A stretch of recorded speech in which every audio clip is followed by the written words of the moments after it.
You ever play Bloody Knuckles as a kid? I mean, I never did, but that's only because I'm not really much of a psychopath.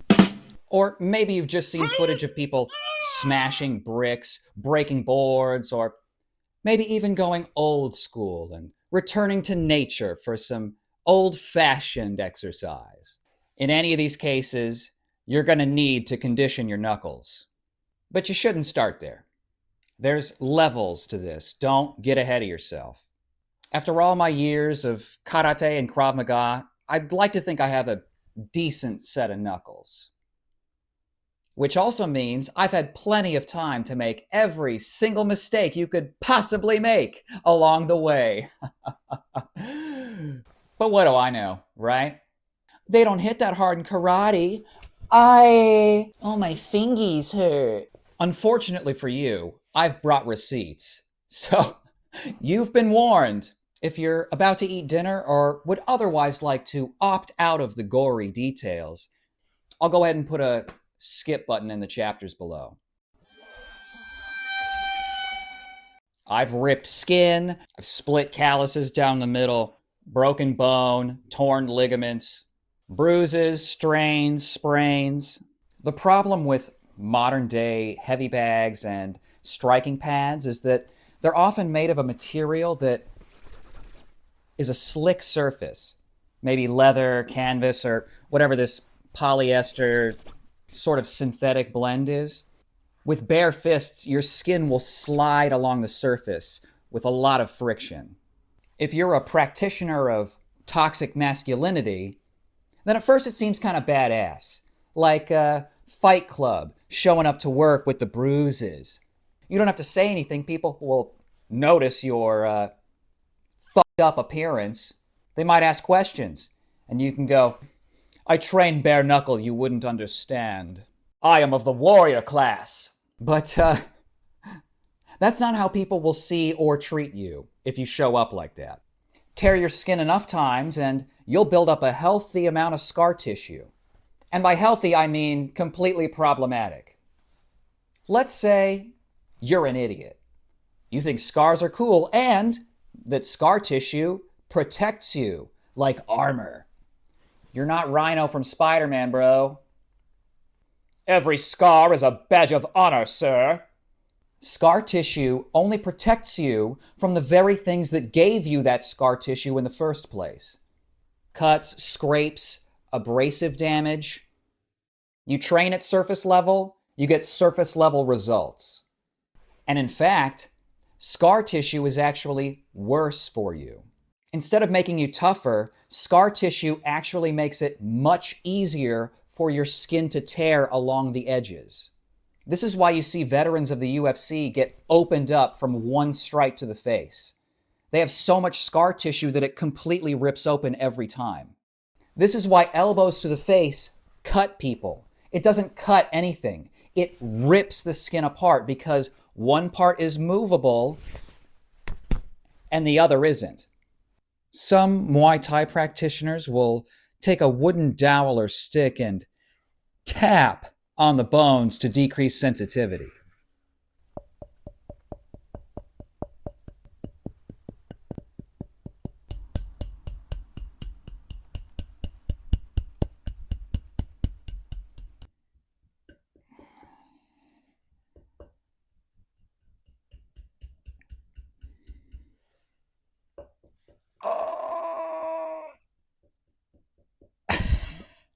But honestly, all this really does is put dents in your bones and deaden the nerves, which I guess might be useful if you're fighting every night in Thailand. But personally, I would prefer to hold on to as many nerves as I can. Oh, okay. We know what not to do. Let's talk about what we can do to forge some serious knuckle dusters. Now, the S tier, number one, the ancient black belt secret.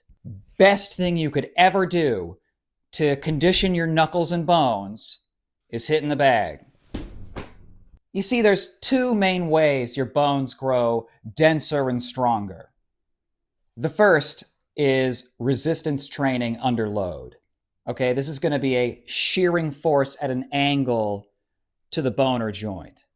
The second is compressive force. Now, this is what we really want. Force absorption through the line of the bone.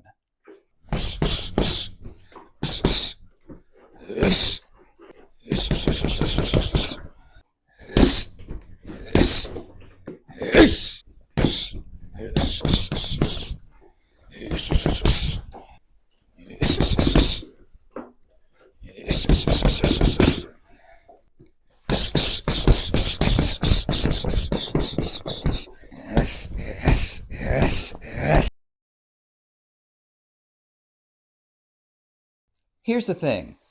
You do not need to train bare knuckle to reap the benefits of this exercise. In fact, if wearing gloves allows you to hit harder, which they do, sort of the whole point, then you'll get even more bang for your buck out of your bag work. It's a very common misconception that the boxing glove protects his brain in any way. It doesn't. It protects my hand from breaking against his very hard brain case. Without the threat of his skull completely obliterating the bones in my hand, I can hit him as hard as I want, ensuring maximum brain damage. You see, if my hand were to break early in the fight, it wouldn't be as entertaining, and we couldn't sell as many ad slots.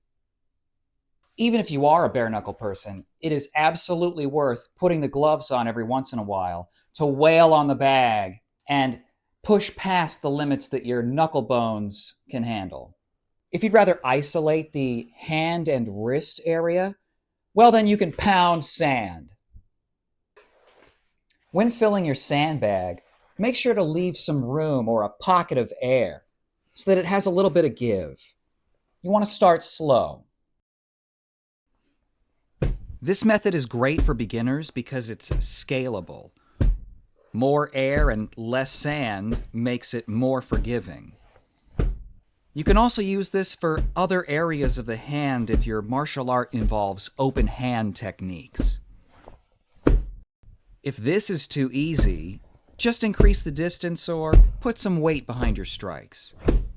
Once you've tried this for a few months, you can more densely pack the sand for a harder striking surface.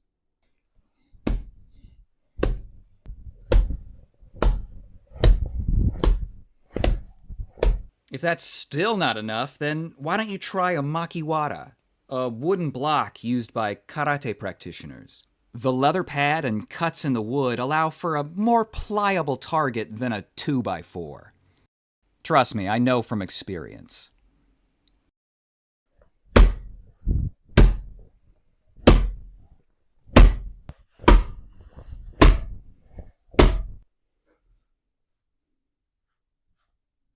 You can also use the makiwara standing if you have something to put it up against. I would not recommend a wall. Punching downward can be kind of awkward, and this more closely replicates the actual striking angle.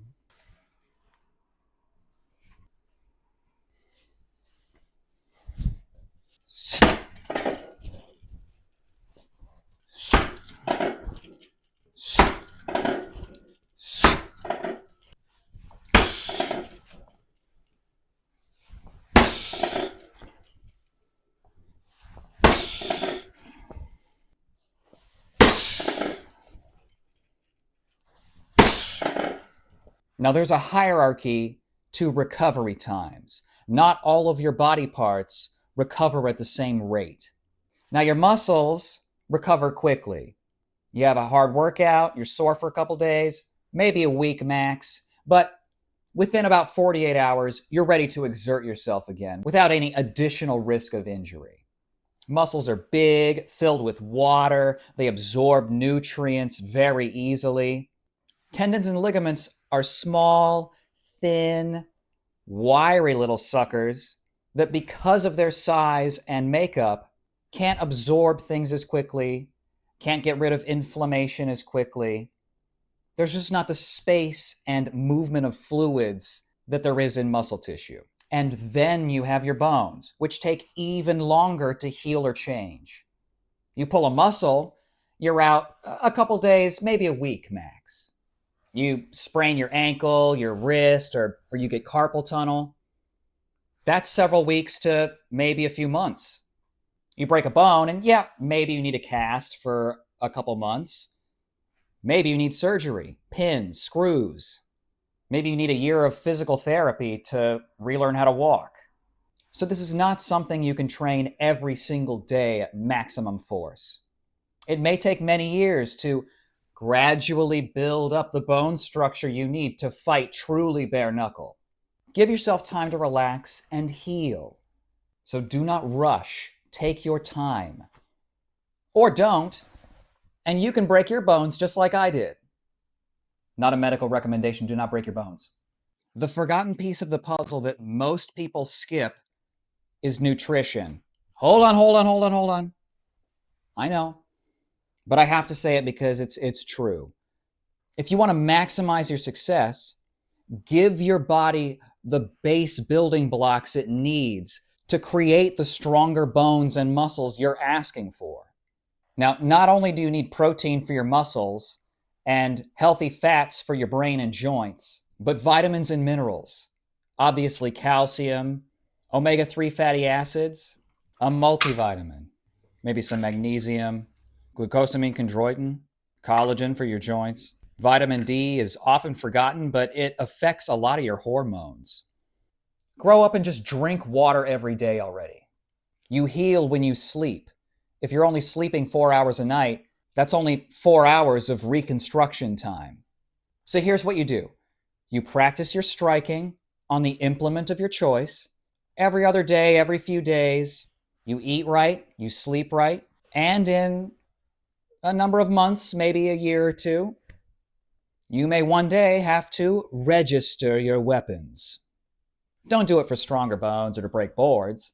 Do it because your sensei says so. If you want brass knuckles like the legends of old, you're going to have to put in the time and work. There are no shortcuts, like most things in life. Osh. Thanks for watching. See you next time.